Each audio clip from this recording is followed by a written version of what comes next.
Hi guys, welcome to our vlog, and today we're gonna be cooking pork dinakdakan. It's one of our delicacy in our place in Ilocos region, which is I'm part of that Ilocos region. I'm from Pangasinan pero Ilocano po ako. Ito po ay masarap, pangpulutan, and at the same time pang main dish din po siya. So tara, magluto tayo. Okay, yan guys, pakukulan ko muna siya ng about 30 minutes. And then after that, hihiwain na natin siya. So, babalikan ko kayo.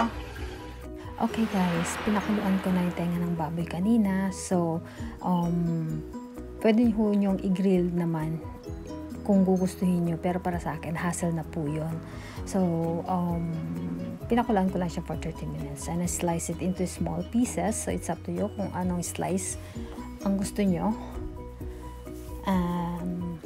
It doesn't matter. And then we have our onion here. So, 1 piece of onion. Buong onion ho siya. Pero yun ho yung sibuyas. And we have the garlic or bawang and chilies. Yeah.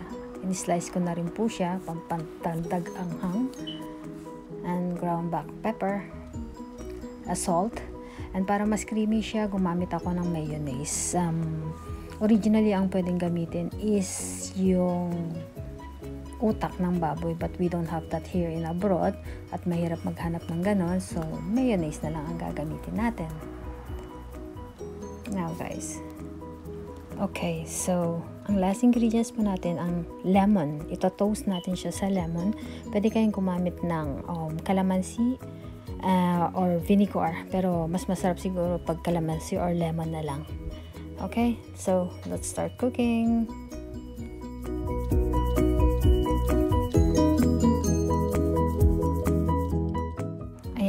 Mainit na yung pan natin. Non-stick pan ang gagamitin natin. Since tenga ng baboy, ang iluluto natin is mamantika na po siya. So, kaya na natin magmantika on its own. Yan. Haluin na ho lang natin. Malambot na rin naman ho ito eh. Kaya, tostahin lang natin siya. Yan.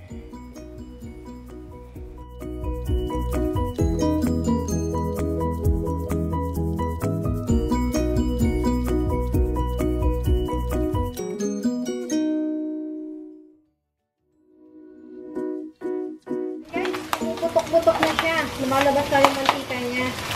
At nagiging tosta na yung yung skin ng tenga ng baboy. So, okay na siya. Dikit-dikit na siya eh. Yun. Ito na actually. So, lalagyan na natin ang ating onion.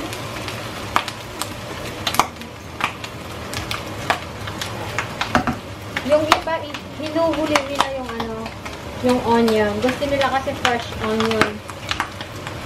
Ako, niluluto ko kasi hindi naman ako kumakain ng onion. Kasi mabaho. Mabaho sa bunganga, sa hininga. Kaya niluluto ko siya. Ihalo ko na rin yung bawang. Actually, hindi naman nila nilalagyan ng bawang to eh. Pero, lagay pa rin tayo. Pagpadagdag. Okay, yung paminta. Black pepper. Ground black pepper ang gusto ko. Para kumapit yung lasa.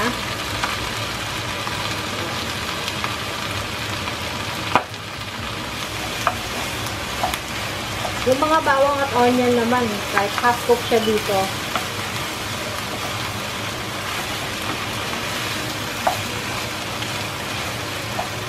Lagyan natin ng salt or asin.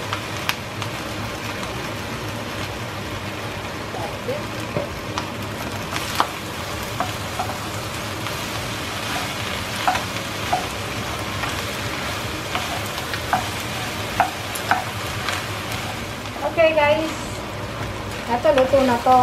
So, pagina ko lang ng konti kasi nagtatalsikan na yung taba. So, ilalagay na natin yung lemon juice o lemon extract.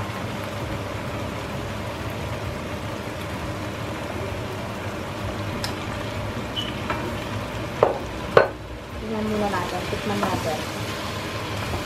Baka maano ito, maasin.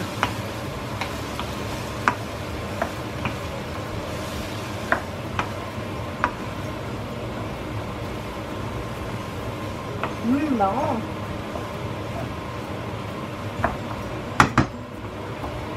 Halo na rin natin yung chili.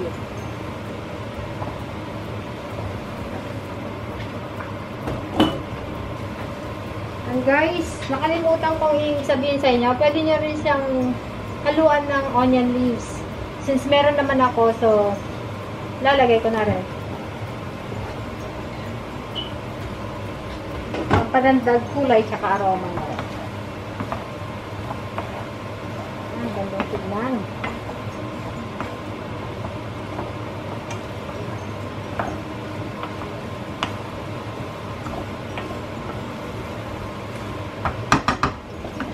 Tignan natin kung ano. Lahat.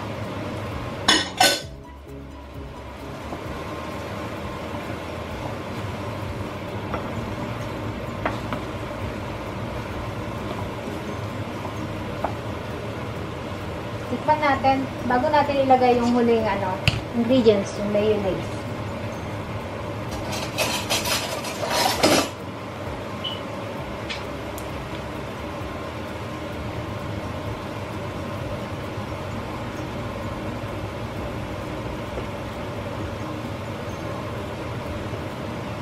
Yan.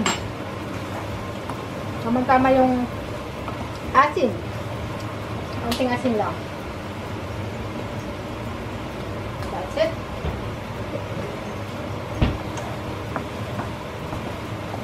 Medyo maanghang siya, guys.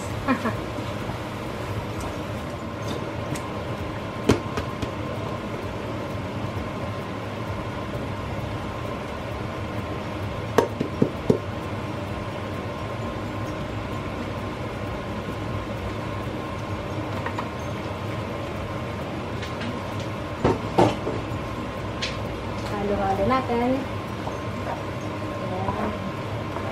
Mas masarap sana to, guys, pag yung utak ng baboy eh.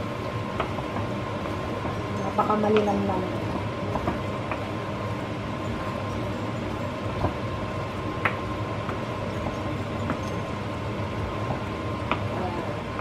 So, disclaimer again, guys. Ito ang aking way ng pagluluto ng dinakdakan.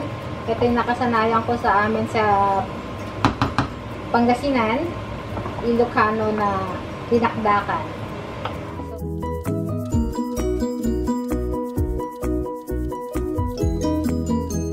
Ayan guys, luto ng ating dinakdakan, authentic ilocano dish. Ayan. So, sa lahat po na nanood po, don't forget to like, share, comment, and subscribe dito sa Yom's Kitchen, Maui and Chico vlog. So, salamat! Yan. Paalam.